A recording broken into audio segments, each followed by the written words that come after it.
Ooh.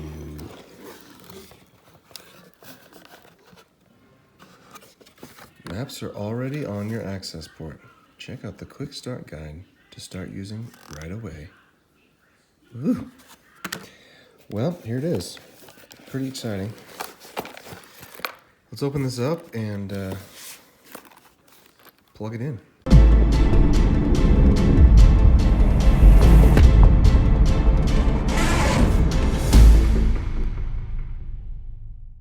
Alright, we got some of the accessories like mounts and stuff. I'm not sure if I want to actually put a mount in here as of right now. But I know some of you are into this kind of stuff, so I'm going to do this for you.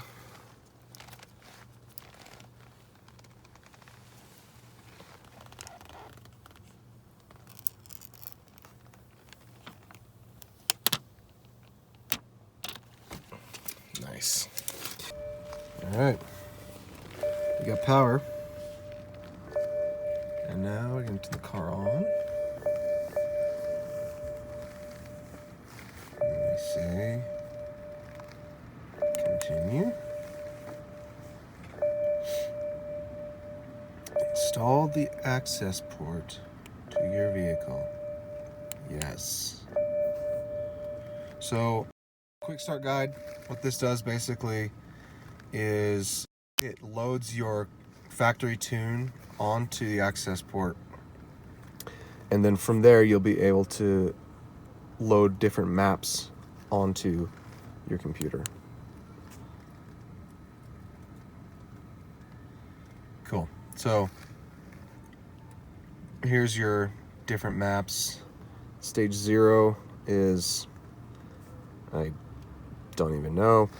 And then we've got your different stages. So stage 1, 91 octane, 93 octane, stage 1 plus, stage 1 plus 93, stage 2, stage 2, stage 2 plus, stage 2, 93. And then you can do a valet mode, which is pretty cool too. So eventually we are going to get down to this stage 1, 91 octane tune. That's once I get the downpipe, the charge pipe, and the front mount intercooler all installed. For now, what we're gonna do is go to the stage 1, I believe. I just want to double check online whether it's the stage 1 or the stage 0, which basically is just, you know, your stock parts, off the shelf tune. I'm gonna run this for right now, see what kind of difference we feel in terms of the fueling, you know, where the boost comes in and all that stuff. Drive it for a little bit, and then we'll start installing the front mount intercooler, the new charge pipe, the new down pipe, see what the stage 2 plus feels like. For now, let's do it. Here we go.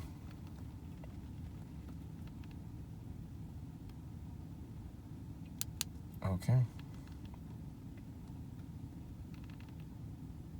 And I want you to watch the whole thing. All right, stage 1 tune with all the stock parts. First impressions, I did a little drive around town, a couple hard pulls, nothing too crazy actually. First impression is not really a huge difference. I think the power came on a tiny bit earlier, and I mean, butt dyno, hard to say, but maybe a little more torque. I think you can feel a little more torque there. Looking at the charts that they have on COBB's website, the stage 1 tune doesn't do anything really different to the power delivery. It just sort of raises the curve up a little bit, you know, 5 to 10% over the entire range of the curve. So can I feel that? Maybe a tiny bit, but ultimately I don't think you'd be able to really tell a huge difference. So all the more motivating to start working on these mods. So I mean, basically in quarantine for the foreseeable future, so let's get it going. I want to start installing this stuff. All right, so we got some mail. Got some boxes, some stuff in them. Some from COBB. I'm assuming the CSF is the front mount intercooler. So I'm going to open all this stuff up. Quarantined until further notice. So yeah, going to jack up the front of the car, take off the splash guard and the front bumper cover, and pop the hood and see what work I can get done over the next couple days.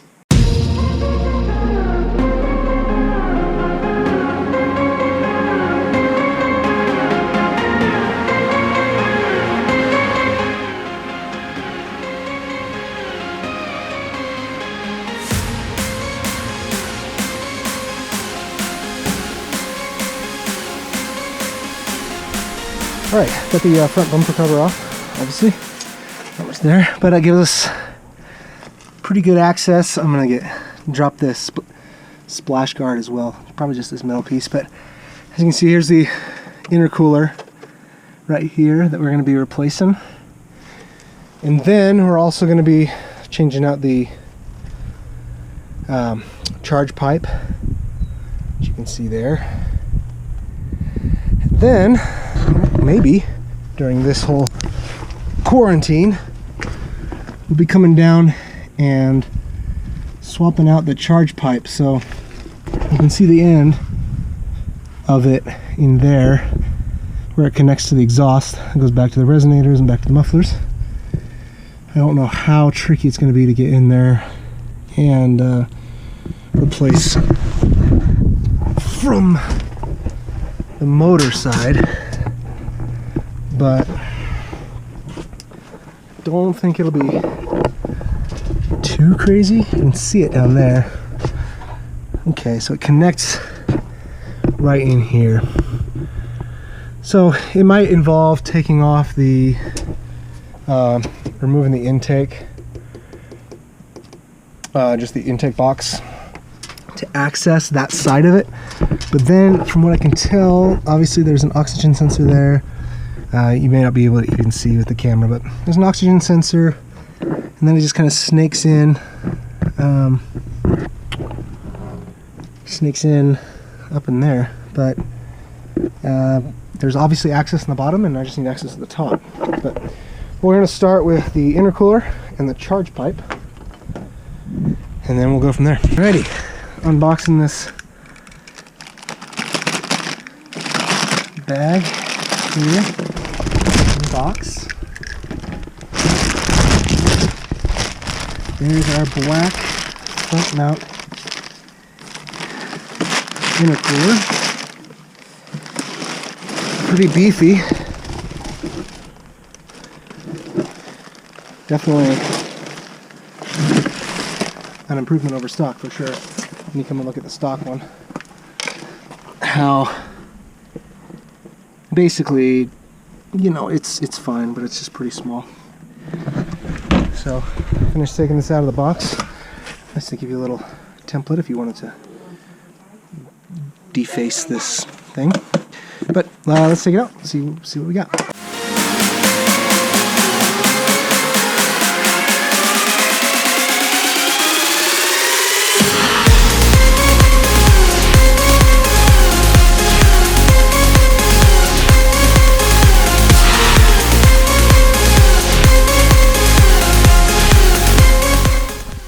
Side, the stock intercooler loose. You can see it's just got these like V clamps to connect it to. This is the exhaust side. I'm 90% sure. Yeah. And then, so hold on a sec. Pop this clip. Alrighty, so I got those two clips, and then this just bolts from the bottom. Alright, a little bit dirty. We'll live. So, okay, so here's a look at stock intercooler versus upgraded.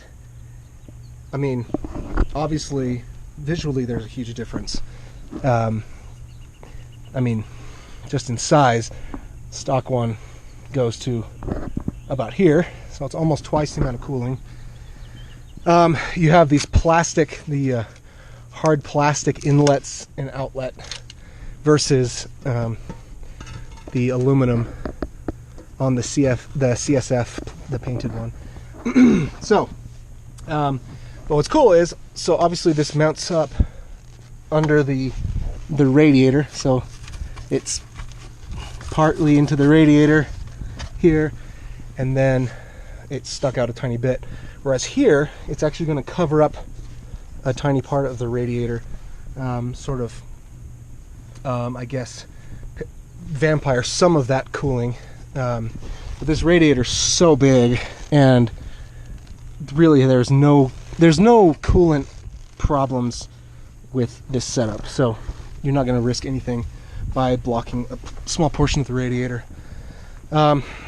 Actually, while I'm under here, I've got a crack in my reservoir, so I'm going to remove this, and then now that that part of the charge pipe is disconnected, I'm going to go grab the new one and see what we can do about putting that one in. Stock charge pipe. We will unhook it there, that clamp, take off the take off that O2 sensor, take that out, and then you can see there's just a couple bolts holding it in. And then I'm going to replace it with this aluminum bad boy. Obviously much stronger, much smoother. So let's get. So again, pretty simple. Just a couple screws, another one of those C clips, and you can see the comparison stock to updated. Not only in just construction quality, but the smoother airflow, fewer bends and kinks and everything. Right, so now we just reverse it. Charge pipe going on, down into that, into this aluminum pipe, and then into our new front mount intercooler, back over to the hot side.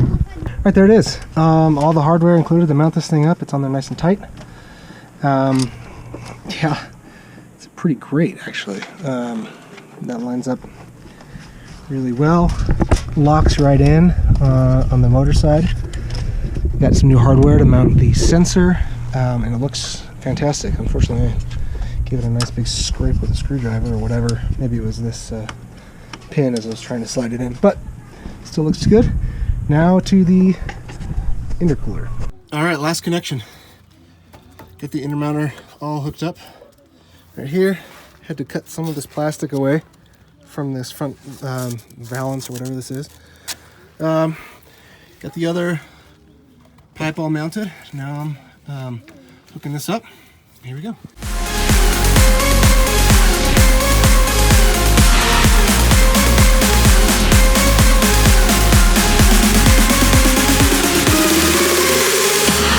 All right. I've got schmutz on my face. That's okay. All done. There's the new COBB Motorsport front mount intercooler. All hooked up. Rock solid. I might end up taking off this plastic piece, but I kind of wanted to keep it for support because it is supporting quite a bit. Anyway, not super important. And then the new charge pipe. Pretty exciting. That's all hooked up.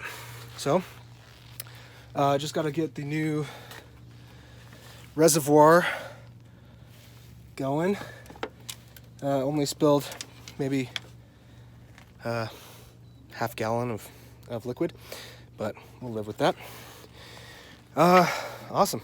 Well, now I guess I get to put the front bumper cover back on. So there's that. But everything's done under there. I'm just taking out the splash guard if anybody wants a splash guard for a E90, E91. And then obviously, if anybody wants a stock intercooler or stock charge pipe, these crack over time, and it's in super good condition. I still have all the mounting gear too, so if anybody's interested in a stock front mount stock charge pipe, let me know. All right, just got to wait for the mail to come so I can put in this new reservoir. That's the old one. Once that's set, then we're good. Car's all set. I'm gonna keep the reservoir that's in there for now. There's a tiny crack over here. It was leaking very, very, very slowly, so I put some sealant on there. I'm not gonna run it super hard until that new one gets here, but I figure, be able to drive it. Don't want to have it just sitting here. I'm going to do the catted downpipe on a different day. Really, honestly, just pretty tired. That was a full day of wrenching, getting that charge pipe and the new front mount intercooler on. But you can see it's kind of cool. It sticks out at the bottom a little bit. Makes me want to get makes me want to build like an aluminum splitter to go from here across and kind of complement the fins, but I don't know. I'll live with that for now. I think it's pretty cool. Anyway, that's it for this episode. We're getting there. I got to get this thing to pass emissions so I can get it fully registered and all that stuff. So I'm not going to do the Performance 2 Plus tune quite yet. That is going to come soon. But now I can rest assured that I'm not going to blow the stock charge pipe, and definitely got plenty of cooling for that intake air. And I'm pretty excited. I'm actually probably going to drive this around for a little bit right now. Make sure everything's good. There's no leaks or anything, but should be all set. All the sensors are plugged in. Everything's good. So join me next time. We're going to keep on this journey of going through the COBB Stage 2 Performance Plus upgrade on the 335i xDrive, whatever. Love this car so far. Took it up the canyon a little bit ago for some spirited driving, and it's fast. It's very fast. It's very fun. So stay tuned. Next episode, we're probably going to do new reservoir, cabin filters, and then I think I'm going to tackle that catted downpipe. Having it up here without the splash guard on there, the bottom is very accessible, and then I think just removing the this intake tubing, which is just a couple, it's just connected here, and then a couple of Torx bits right here, probably give me enough access to be able to remove that. So exciting times. Hit subscribe, like if you're having a good time. You want to support the build. Appreciate it. Talk to you soon.